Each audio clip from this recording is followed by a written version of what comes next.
Ya Rasulullah salamun alik. Agama lamun geus di kotak-kotak cara kuari. Kiai nu di Golkar, kapakena di Golkar doang. Di luar Golkar teu kapake. Kiai di P3 kapakena di P3 dah, di luar P3 teu bisa. Kiai nu di PDI doang. Di luar PDI teu aya. Tah. Di kotak-kotak kuari. Kiai HTI, Kiai Huruj, Kiai NU, Kiai Muhammadiyah terkotak-kotak kuari. Akibatna atuh ngamajukeun maranehanana bae. Masyarakat kumaha? Teu bisa batak lamun kuari mah ngadengekeun ceramah bae kiai di mana ye? NU paingan berat ka pamarentah. Ku NU jing. Sos itu kan bahasa lagi masyarakat. Yo, eta kiai mana eta? Cuma kiai Golkar paingan ngajak merecet koneng bae. Golkar ieu. Gara itu kan masyarakat. Eta si kiai mana eta? Itu PDI. Waduh, paingan ngagadilan bae PDI. Ya masyarakat. Hanya kiai nu teu berkepentingan nu masih kena didengekeun ku masyarakat. Didengekeun bari pake kiai mana eta? Golkar lain nya mah. Eta lu urang henteu nya mah. PDI meureun teu kabagian.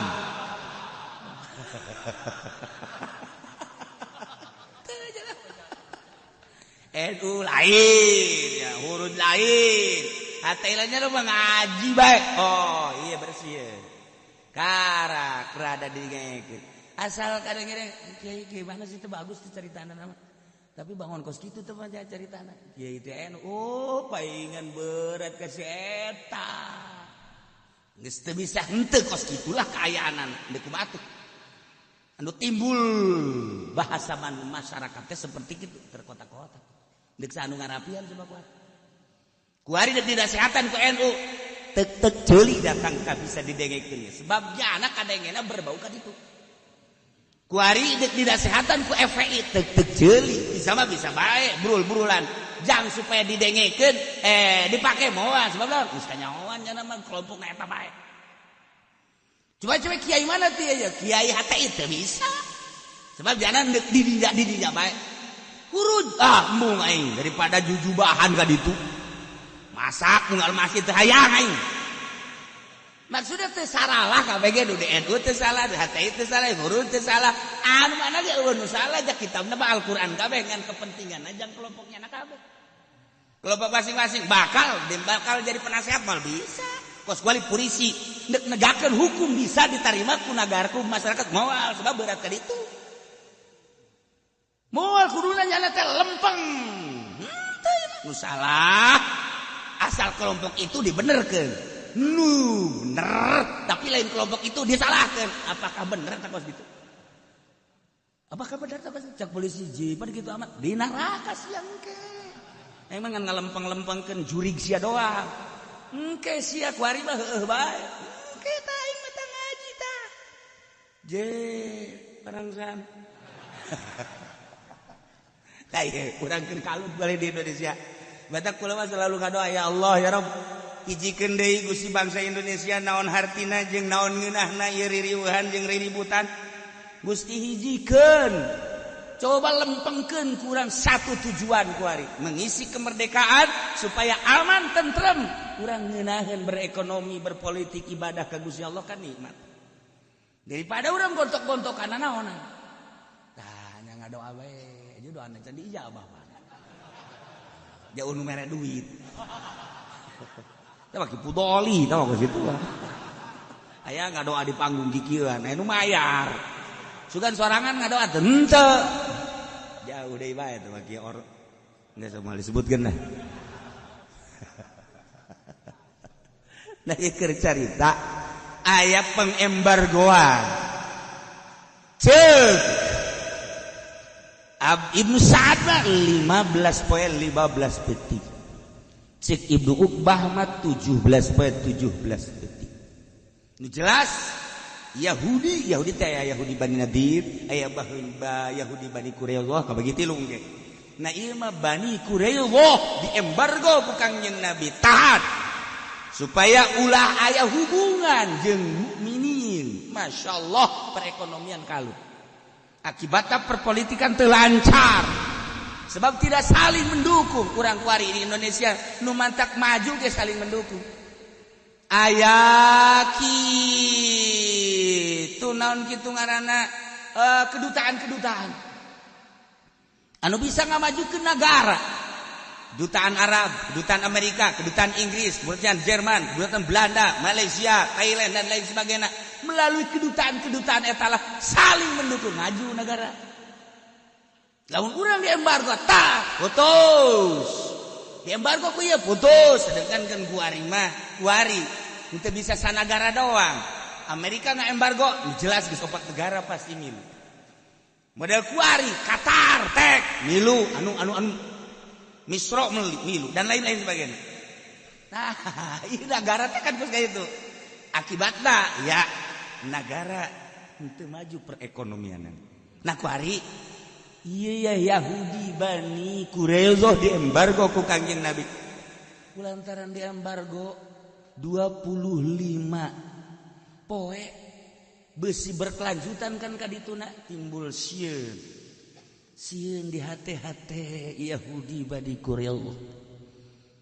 Akhirna kepala Yahudi Bani Quraisyah ngaranna Ka'ab bin Asad manehanana langsung nyarita ka kelompok Yahudi Bani Quraisyah.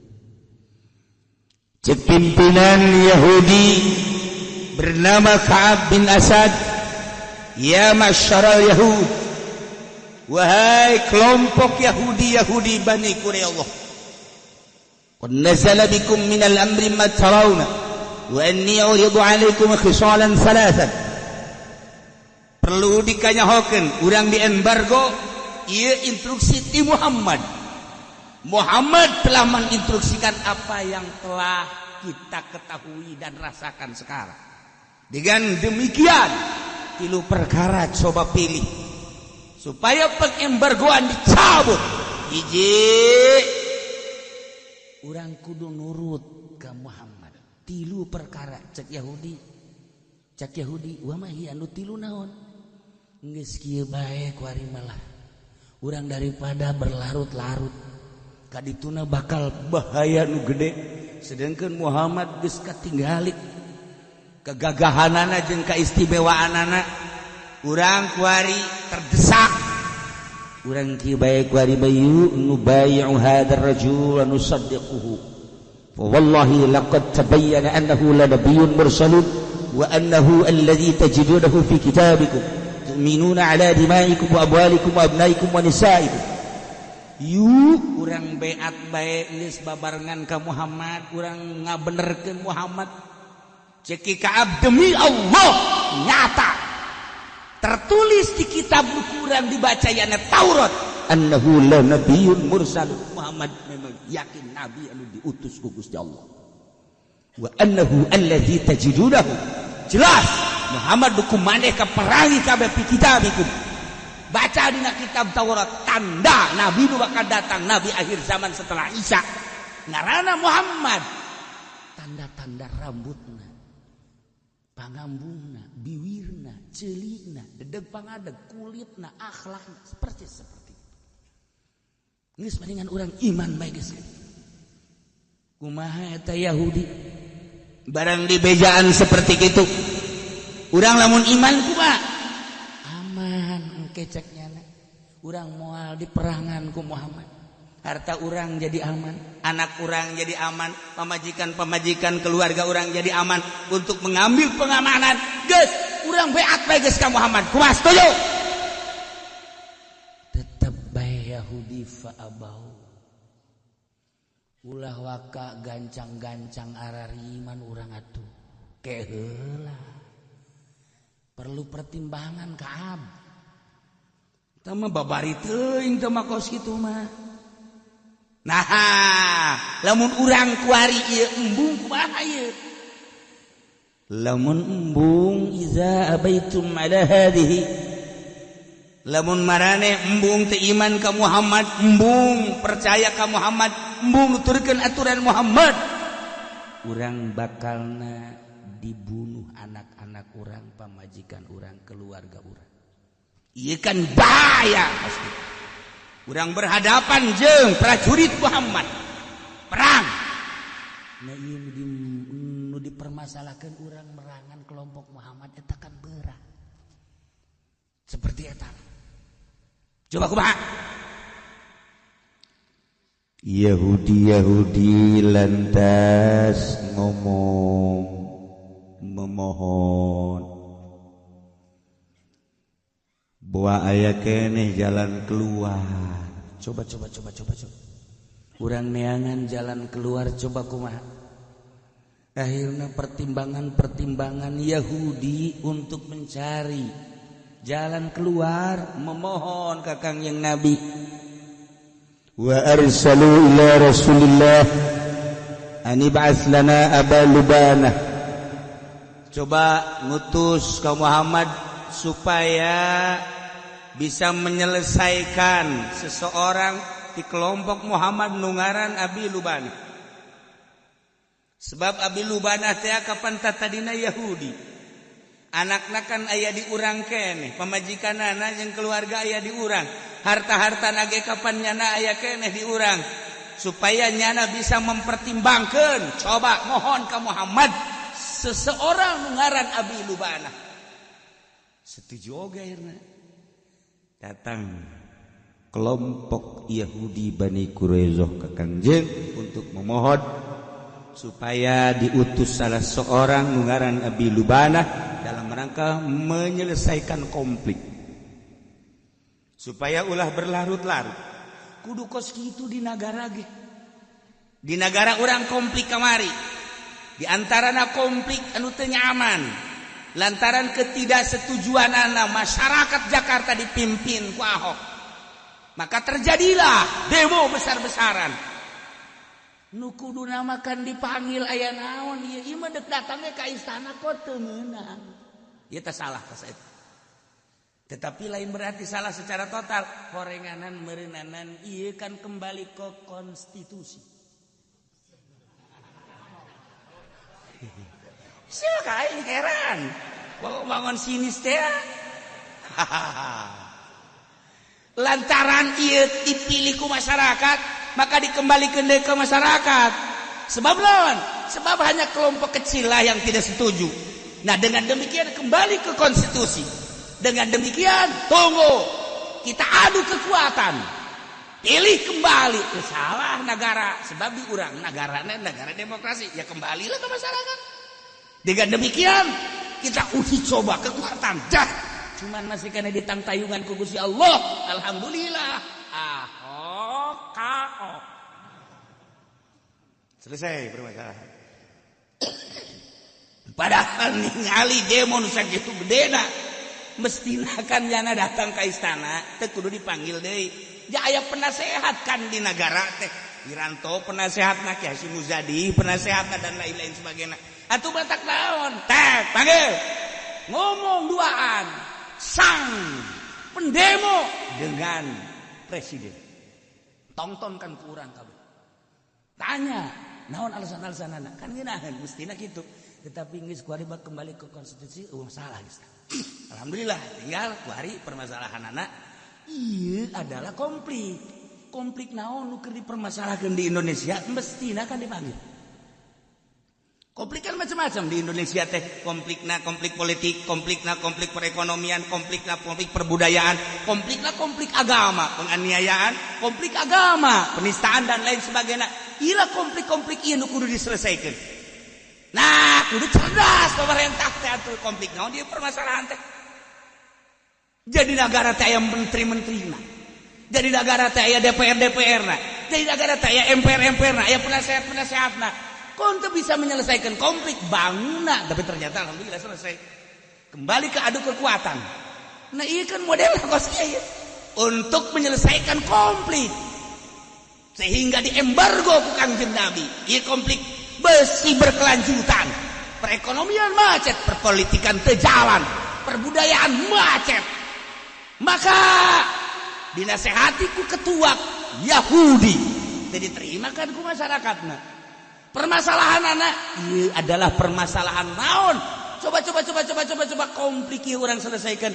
Mohon salah seorang dari mukminin rombongan Muhammad supaya berhadapan jeung Yahudi Bani Quraidah untuk menyelesaikan konflik. Masya Allah, geus dicontohan ti baheula. Jai. Kok sana geus dicontohan ti baheula ge? Kan geunah. Teu palalientar kan kabeh. Konflik naon bae ge? Konflik rumah tangga nu tadina dianterkeun ku ari papisah henteu meunang ngeuneunahan ge atuh ngutus salah saurang untuk menyelesaikan konflik rumah tangga. Kok nu tadina direpokkeun ku ari teh repok sih? Nah, bab'atsu hakaman min ahli wa hakaman min ahliha. Ye, atuh jelas. Atawa kieu, ieu rumah tangga nu kuduna repok, kok ieu konflik terus we tambah pamajikan. Hayangnya tambah konflik apa selesai ya? Atawa tsunami ya? Konflik-konflik model kos kieu kan patalina jeung negara. Nah, kunaon ieu Yahudi menta diutus nu ngaran Abi Lubana aya trik jeung unsur politis di jero. Bisa selesai asana ku Abi Lubana. Urang iman begitu saja, waduh tidak mungkin cek Yahudi. Bari di hateletik da bener jeung Muhammad teh tertera ieu di kitab Taurat eta jelema persis. Tetapi kapan urang teh kan boga kitu nan budaya-budaya jeung boga harga diri masa kudu imban kabeh ka Muhammad teu bisa diselesaikan tetap hese. Maka Abi Lubana dimohon ka Kangjeng Nabi, diutuslah ku Kangjeng Nabi turun ayat ieu nuzila fi Abi Lubana ngaranna Marwan bin Abdul Mundir.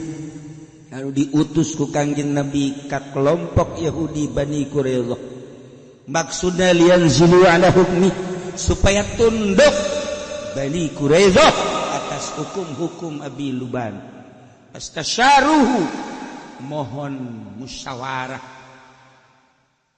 Kelompok Yahudi Bani Quraidah terhadap Abi Luban untuk menyelesaikan konflik tersebut. Diutus ku Kangjeng Nabi. Hai Abi Lubana, kelompok Yahudi Bani Quraidah anu kuari di embargo lantaran tertunduk karena aturan-aturan Al-Qur'anul Karim, diselesaikan ku ketuana ku pemimpinna untuk supaya beat ternyata nyana moheng. Apa itu moheng? Duh, siapa hese teh ka moheng ngacan. Moheng eta ngejengkat bumi. Maka aya permohonan di Yahudi Bani Quraidah maneh supaya datang ka ditu untuk menyelesaikan konflik ieu. Selesaikan Abi Lubana. Siap.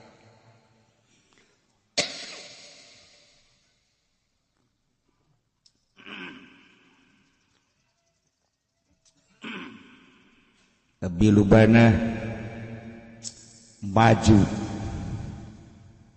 dengan gentleman membawa amanah anu sangat luar biasa berat, sebab andai kata tidak selesai terjadilah peperangan anu dahsyat. Di mukminin geus disiapkeun pedang-pedang geus diasah, di Yahudi sarua bae andaikan teu selesai terjadilah peperangan dahsyat. Sarua tiba heula datang ka ieu konflik seperti itu. Kemari demo asa de perang, andai kata teu selesai perang terjadi. Encan berarti selesaikan ayeuna ge, masih keneh ditunggu kelanjutanana kumaha. Tinggal ditinggali roda perpolitikan jeung perekonomianana. Sebab di negara urang aya anu resep model kieu, aya anu teresep. Prosentasena anu resep sabaraha, anu teresep sabaraha. Anu teresep bakal nyin komplotan-komplotan. Anu resep kumaha?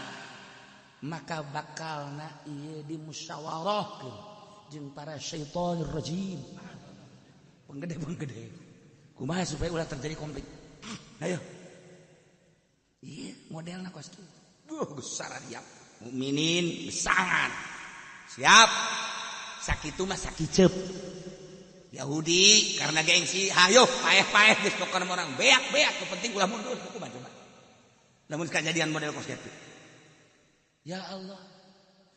Urang lamun nyaritakeun di negara urang kabeh ge ieu kitabna Al-Qur'an. Tapi konflik terus-terusan.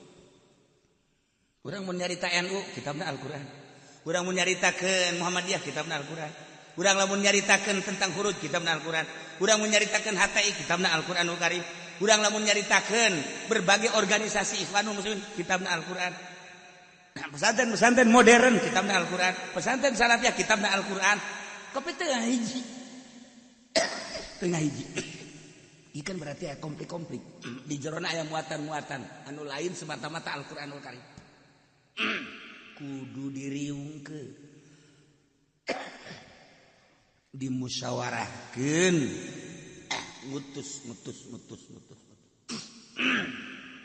Supaya utusan-utusan tersebut bisa menjelaskan tentang kepentingan anak jeung supaya diluruskan di sebuah negara Indonesia kan mantap. Lamun kamari sekaligus HTI bubarkeun alasanana naon? Engke kadituna mungkin NU ge dibubarkeun. Engke kadituna Muhammadiyah bisa dibubarkeun dengan mudah pembubaran tersebut salah. Atuh jaya badan hukum panggil lah. Mendingan panggil seluruh organisasi. Ayo. Coba utus musyawarah. Cara ieu tah. Memohon di Yahudi Bani Quraisyah supaya Abi Lubanah bisa menyelesaikan konflik tersebut agar embargo dicabut sehingga hubungan antara mukminin jeung Yahudi di bidang perekonomian lancar, di bidang perpolitikan bisa lancar, perbudayaan bisa diatasi. Apakah kumaha aturan-aturan anak? Mohon Abi Lubanah supaya maju. Euhesena urang hirup di negara Indonesia teh geus setengah abad leuwih, aman-aman bae. Nu Islam ngarasa tentram, anu Kristen ngarasa aman, anu Konghucu kitu keneh, anu Buddha kitu keneh. Aman-aman bae. Nah, mulai kayak penyerangan. Nanti Kristen kaum muslimin, kaum mukminin, di mukminin kitu keneh. Penyerangan iya masa sih itu bisa konflik eta ku urang diselesaikan supaya ulah terjadi peperangan. Ngadenge urang masjid anu dibeuleuh. Gereja anu dibakar. Haji ieu setelah dibeuleuh kieu apakah jana haju arasup Islam dan teu? Setelah anu ieu dibeuleuh deui apakah manehna arasup Kristen dan teu? Nah, daripada engke jadikeun kagedean konflik atuh maningan ku urang diselesaikan. Nah iya asal penyelesaian mantep. Nah iya kita mah Indonesia kajen namanya loba nu urusan namanya umbalaya cuma orang cerita Al-Quran bener dan emang nyelapnya saya itu nyelap ya ahokan nyelap set diutus ke Abi Lubana. Setelah diutus Abi Lubana, ya, kami memohon kepada Muhammad agar engkau bisa menyelesaikan konflik antara Yahudi Bani Quraisyah dengan mukminin pimpinan Muhammad. Dengan demikian, coba supaya pengembargoan ini dicabut agar perekonomian lancar kembali. Mohon supaya konflik tersebut bisa diselesaikan. Cik Abi Lubana, ieu mah gampang permasalahan. Nu paling istimewa Abi Lubana begitu nyana berangkat membawa misi penyelesaian. Datang ke Yahudi Bani Quraisyah. Begitu nyana datang dihormat. Lalaki-lalaki Yahudi kabeh narangtung menghormat ka Abi Lubana. Inilah pimpinan yang bisa menyelesaikan konflik. Kita angkat topi kepada Abi Lubana. Encan geus dihormat.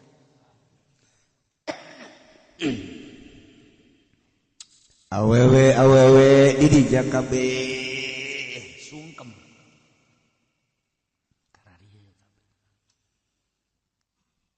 Kemudian barudak laletik careri.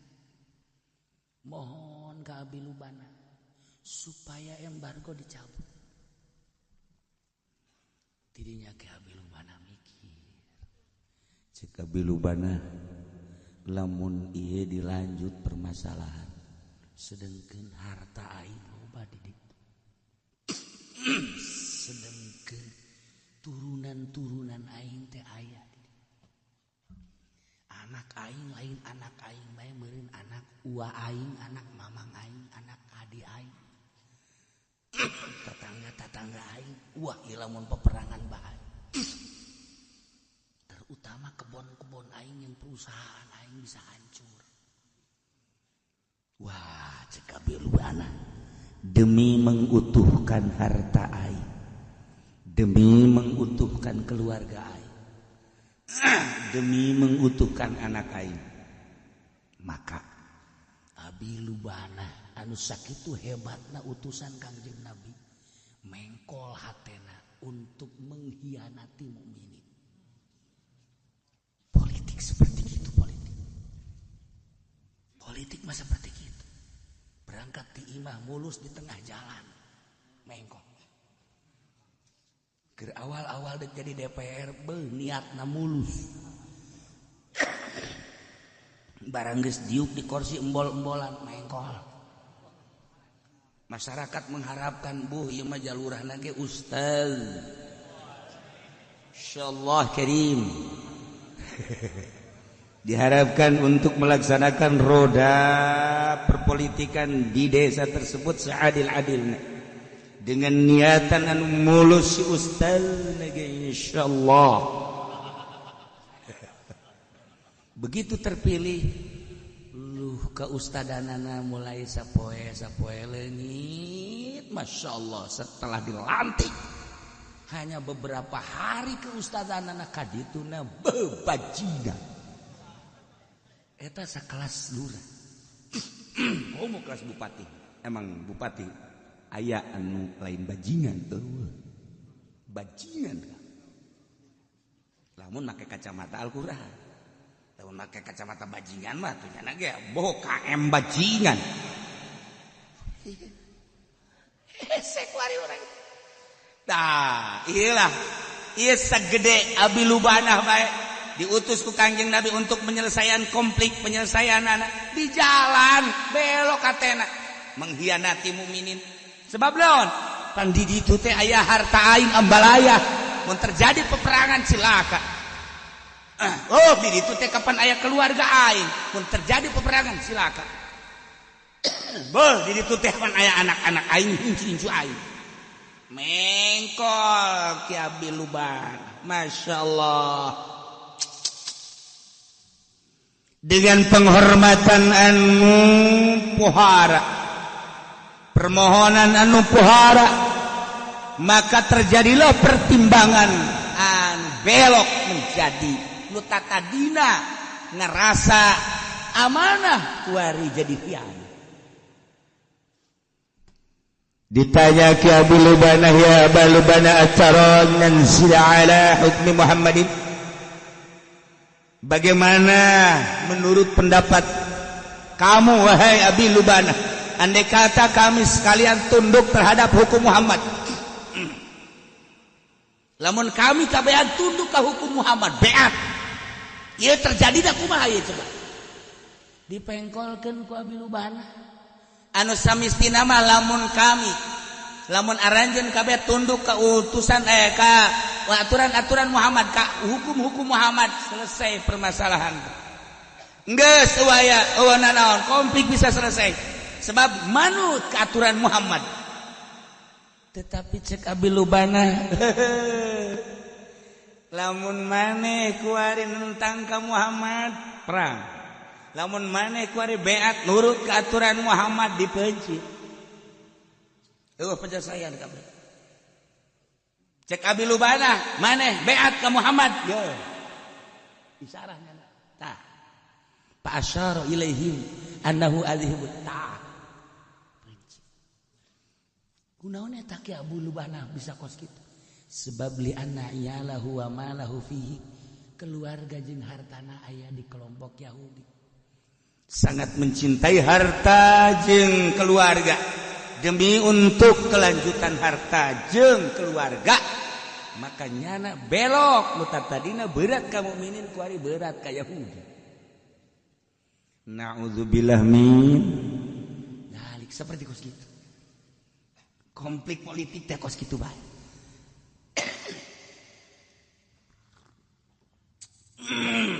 Teureun-eureun terus bae di negara kitu bae kuari ge terus bae kuari leuwih dasar.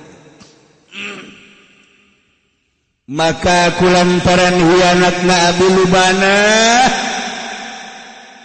Ki Abi Lubana kembali ke mukminin, embung menghadap Kangjeng Nabi. Dianggap bakal bisa menyelesaikan, ternyata tambah konflik. Sebab pengkhianatan terhadap Allah jeung Rasulna, terhadap amanat-amanat. Turunlah ayat ini. Ya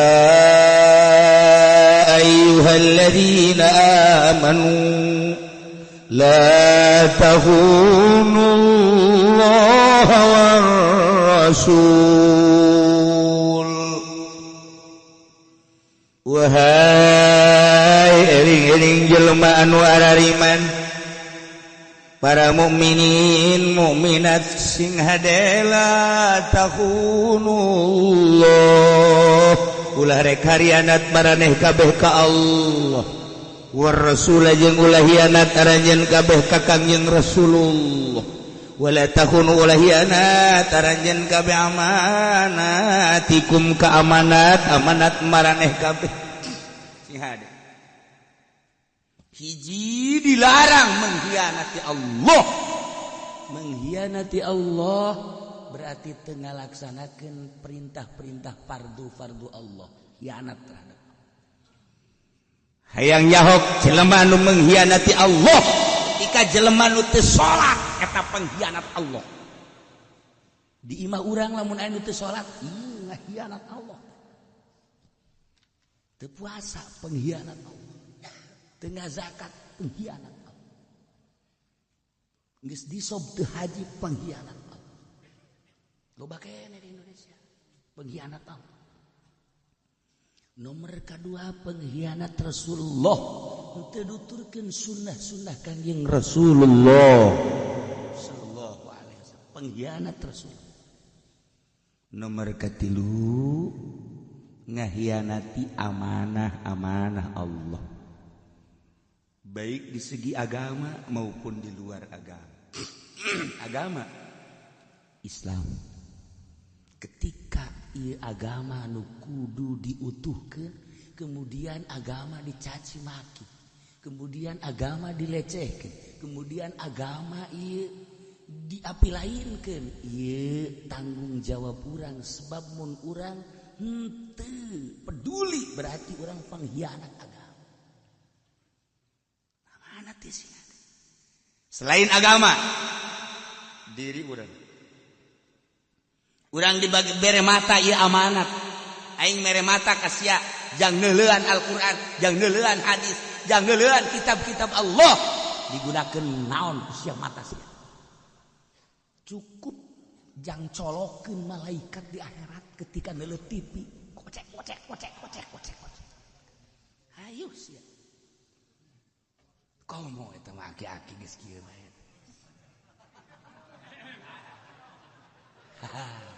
Geus sama geus disiapkeun ku ari timah digolotrokeun. Udang hees lain ngalawudu.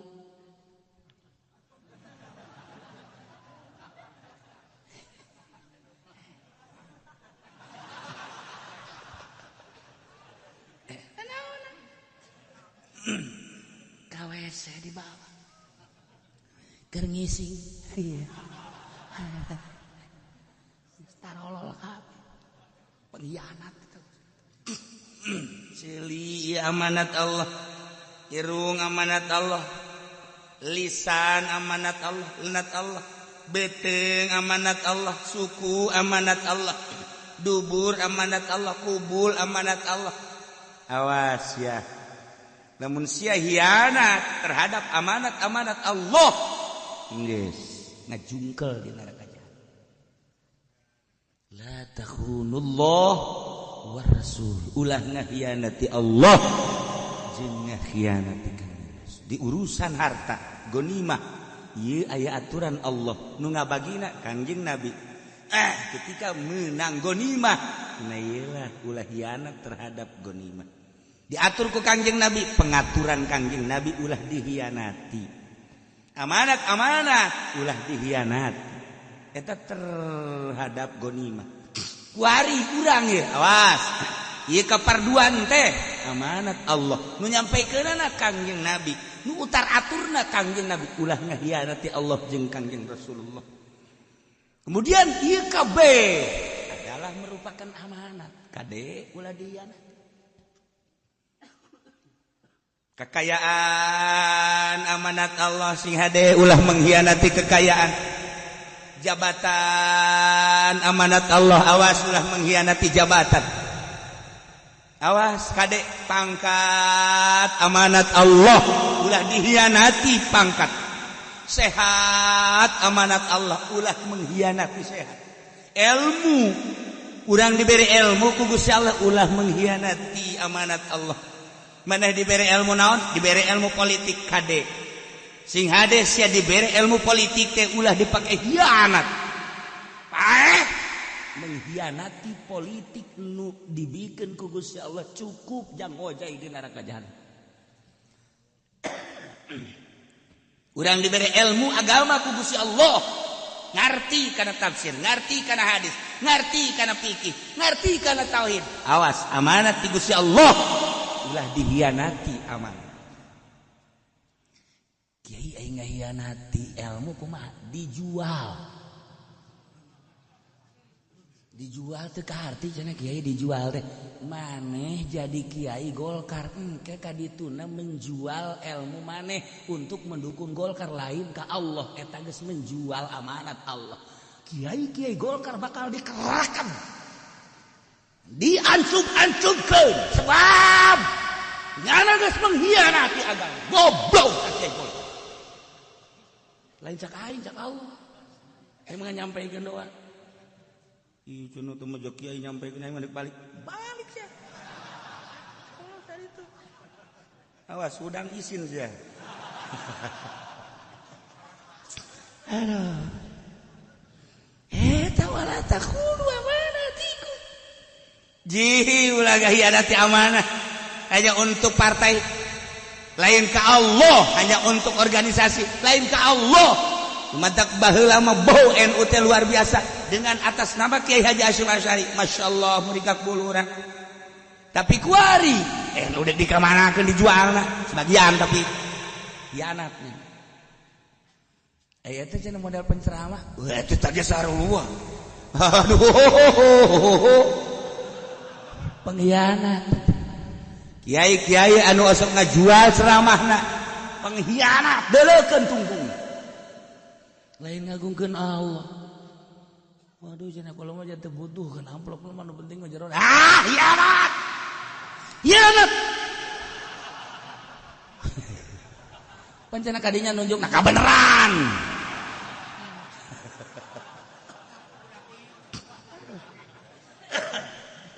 Gusti Allah nu agung. Ulah jadi pengkhianat urang. Masyaallah. Geus bungul atuh tambah nu boga jabatan mah jangan hianati. Dilantik nama Quran dikieukeun. Demi Allah, kami nyandang. Kitu keur apa Quran.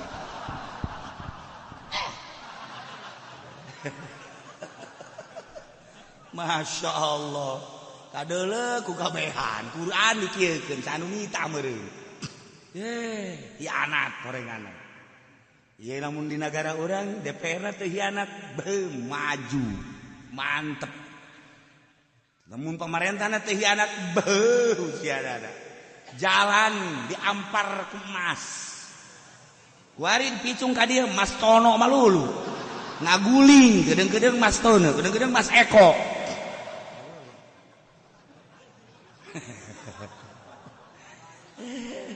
Akibat naon ya? Hianat, untuk hianat bawa kemana lagi? Iya tanda hianat. Jadi kuari mah kabehan ya pengkhianat orang. Kabehan atuh kuari mah pengkhianat. Geus puguh kiaina ge jangan jualan ceramah hianat. Ke ditanya ke di akhirat. Geus puguh anu di kelompok mah demi kelompok na hianat, lain demi Allah. Hianat berarti. Geus puguh pemerintahna hanya untuk kantongna bae hianat. Nah melalui ayat ieu coba urang supaya terbuka hati urang lain dek ngagogoreng kiai, lain dek ngagogoreng masalah kitu pemerintah, tapi supaya terbuka urang supaya ulah aya di jero ayat ieu. Hindari coba pengkhianatan. Sebab ieu ayat teh khusus nama jang kabilubadah, umum nama jang seluruh masyarakat, seluruh manusia datang ke yaumul qiyamah. Ya ayyuhalladzina amanu he jelema nu ariman nu aya di Cikupa. Aya Cikupa aya tadi. Eta. La tahunullah war rasul. He mukminin mukminat Cikupa, ulah osok ngahianati Allah. Tuti sarolat urang Cikupa tarolo. Tenurut ke aturan Kangjeng Rasulullah garoblog. Wala takhulu amanatikum ulah hianat ka amanat maraneh kabeh nu geus ditemblekeun ku Gusti Allah ka maneh sing hade ieu amanat khusus Cikupa. Bacakeun deui ku urang di Bojong. Ya ayyuhalladzina amanu urang Bojong. Aya di dieu Bojong. Sing hade sia nyeureun sendalna ulah ngamana ulah hianat. Kunaon di Quran aya Bojong. Masya Allah. Urang sepatan nu mantak kami embung ge minum di sepatan hanyir.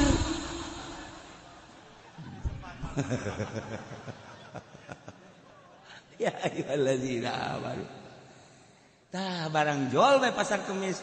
Hei mukminin pasar Kemis, maneh mah geus kanyahoan tilok hianat.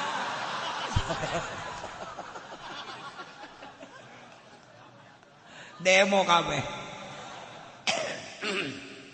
Ieu sih adalah takhunullah, ulah mengkhianati Allah. Perintah-perintahna tugas-tugas secara faraid fardu-farduna laksanakan. Sehingga diri orang mesti jadi pengkhianat Allah ketika datang waktu sholat. Namun teu sholat mengkhianati Allah. Lamun geus mengkhianati Allah atuh babarieun Allah goblok sia dihirupan ku aing, disehatan ku aing, dibere tanaga ku aing nghianati ka aing. Ayo sia. Geus ditungguan ku aing sia, ayo. Isukna teu sholat teh, isukna teu sholat teh. Nah. Naiknya motor teh bro, Masya Allah ngubrus ka empang batur. Itu buku teu karupan ngubrus bahasa anu disalahkeun coba yuk tabrakan onam aya sini disalahkeun ngubrus. Motor hancur nyanana bengep. Nyalahkeun saha coba yuk. Paling ge goblok ge sanu nyen empang. Sak nu boga lae tol sia. Kunaon nyalakeun empang aing. Coba cenah mun empang maing moal ngubrus hei goblok sia.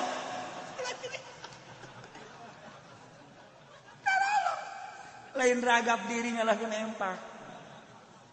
Nah, la takhunullah kade-kade ulah mengkhianati Allah. Nah, jang urang ieu mah jang nu ngararaji bae aja nu teu ngaji mah geus kudu dibejaan lah. Geus kudu ieu mah jang urang bae geus jang urang. Geus jang urang bae awak sing ada ulah mengkhianati Allah. Sing ada. War Rasul. Sebab Kanjeng Rasul anu utar atur. Allah ngainstruksikeun salat waktu-waktuna jeung cara-carana kan teu nyaho urang diatur lagu Kangjeng Rasul ngaranna sunnatur Rasul. Diatur ku Kangjeng Rasul sallu kama raaitumuni usolli. Salat maraneh kabeh sakumaha maneh neuleuh ka kaula salat. Ayo zuhur 4 rakaat adeuleuh kan kumaneh, asar 4 rakaat adeuleuh kan kumaneh, magrib 3 rakaat adeuleuh kan kumaneh, isya 4 rakaat adeuleuh kan kumaneh, subuh 2 rakaat kan kadeuleuh sallu kama raaitumuni usolli. Ai Kangjeng di mana? Kan datang malaikat Jibril. Cek malaikat Jibril, "Hai Muhammad, maneh geus instruksikeun salat?" Nyaho henteu soal zuhur. Henteu, ya. Kangjeng malaikat Jibril ngalaksanakeun nyontoan salat zuhur ketika panon poe manceran lewat seut. Allahu Akbar. Malaikat Jibril datang deui waktu asar ketika panon poe kalangkangna geus sarua leuwih saeutik. Contohan ku malaikat Jibril. Allahu Akbar. Maghrib ketika panon poe geus surup, malaikat Jibril datang deui. Maghrib, Allahu Akbar. Isya ketika itu nu beureumna geus eueuh timbul koneng las putih. Allahu Akbar. Subuh selanjutnya nakos kitu. Sallu kama raaitumuni usolli. Geus atuh ulah mengkhianati Kangjeng Rasul, urang sakali teu salat mengkhianati Allah jeung Kangjeng Rasul. Sekaligus mengkhianati amanat di Gusti Allah. Nah iyalah soal agama sih ada. Maut salaki cepat paroid, ieu amanat. Salaki maut berarti ninggalkeun pamajikan jeung anak, pamajikan aya anak berarti sumun. Anak aya sabaraha berarti ge lil zakari mithlu hadzal unsarain. Hayo sok. Ieu tuh hese-hese.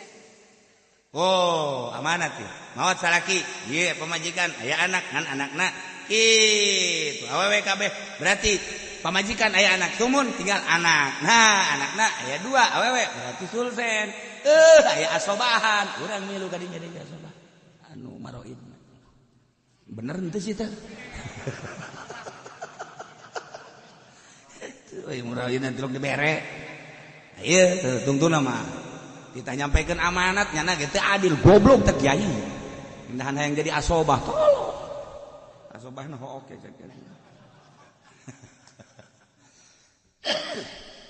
Sing hade amanat masukkeun ke jero hate urang, masyaallah moal kebal urang hidup di alam dunia. Duh Gusti.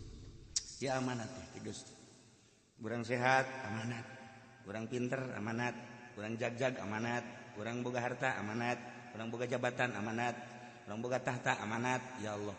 Urang boga pamajikan amanat. Urang boga anak amanat. Hati-hati. Ulah mengkhianati amanah. Jadi percaya ku urang ku Gusti Allah ka urang ditembleukkeun ka urang eta adalah merupakan amanat. Nah, perhatikeun moal kebel. Dulur urang nu geus tari heula ka ditu amanatna bener apa henteu? Bapak urang geus maot itu nyandang amanatna bener apa henteu? Perbandingkeun. Mun teu bener cilaka. Enggal urang ku ari awak sing hades ya moal kebel deui jamongan geus batuk bae teh sia.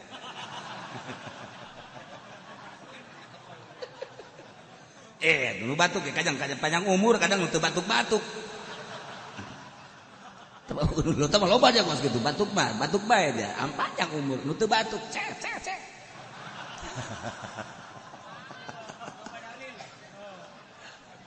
Ya Allah. Wa antum ta'lamun. Bari aranjeun teh kapan nyaraho tentang jore, tentang bagus. Kajorean anu jore, kabagusan anu bagus. Maneh teh kapan geus nyaho tentang kabagusan jeung kagorengan. Geus atuh kuari mah maneh dibere nyahona bagus jeung jore-jore jeung bagus. Bagusna nu bagus, jorena nu jore eta adalah merupakan amanat kade. Wala takhunu amanat. Maneh teh kapan geus nyaho dina perekonomian teh lamun memang aya hiji benda, hiji barang dua hargana, beda hargana berarti eta teh nu kos kitu ngaranna riba. Maneh geus nyaho riba teh bakalna jadi seuneun neraka. Eta tah kanyaho maneh sing hade teh sing hade. Amanat sia haji goblok. Tolol sia nyaho ongkoh teu dipake ongkos. Nah, jangan neraka jahanam cukup pun diri. La takhunu amanat. Aduh, cenah kiai mangkane eta nu sok dipake ngaji teh ka kiai. Motor kula eta aduh kreditan. Itu sia teh aku naon tolol. Kula lamun teu kredit teu bisa ulang ngaji sia. Ulang ngaji geus engke boga motor nu bener karek ngaji. Geus ku ari mah beulem da motor. Heuy. Aduh. Iya sudah ada numpakan motor jadi doraka. Mana teh mah ngabejaan wae teh mah. Wah teh sia tuh ngalaksanakeun nama. Wala takhunu amanatikum. Sing hade geus bukuh mata urang geus bukuh celi urang. Engke bakal disidang amanat Allah mata, amanat Allah celi, amanat Allah irung, amanat Allah lisan, amanat Allah dan lain sebagainya. Sebab perekonomian anak aing kurang kumaha ngatur ja aing ge nyampaikeun amanat-amanat aing teh melalui kiai takribna kemudian rianda jeung sajabana fatul muina. Bos sia teh ngajeding sih. Ngajeding tah. Ya sia. Ye cenah kula mah nuturkeun